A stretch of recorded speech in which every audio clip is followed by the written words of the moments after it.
అమ్మమ్మకి తాతగారికి happy anniversary. Hello guys, welcome back to our YouTube channel honey Chinnu vlogs. And ఇక్కడ మేము మా అమ్మమ్మ వాళ్ళకి కేక్ కటింగ్ చేయించాం. వాళ్ళిద్దరు చూడండి గాయ్స్ ఎంత సిగ్గుపడుతున్నారో. ఇంకా మాకు చాలా ఎగ్జైటింగ్గా ఉంది. చూడండి గాయ్స్, అమ్మమ్మ వాళ్ళు ఎంత సిగ్గుపడుతున్నారో చూసారా. వాళ్ళు కేక్ కూడా తినిపించుకుంటున్నారు. ఇంకా మేము ఎగ్జైటింగ్గా ఉన్నాం, ఎందుకంటే మా చెల్లి ఇచ్చే గిఫ్ట్ కోసం.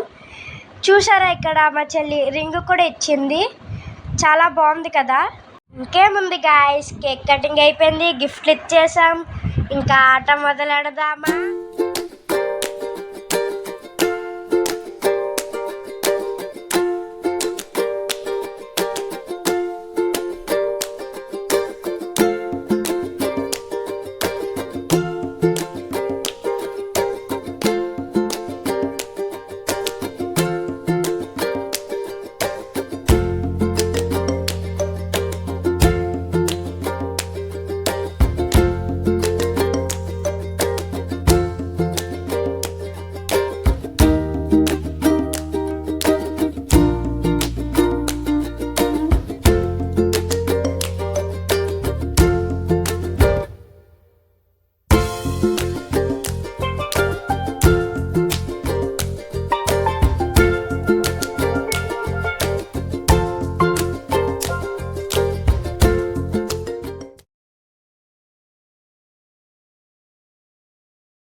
చూడండి, ఇక్కడ మటన్ అలా తినాలంటే దేకో మా చెల్లి చూపిస్తుంది చూడండి.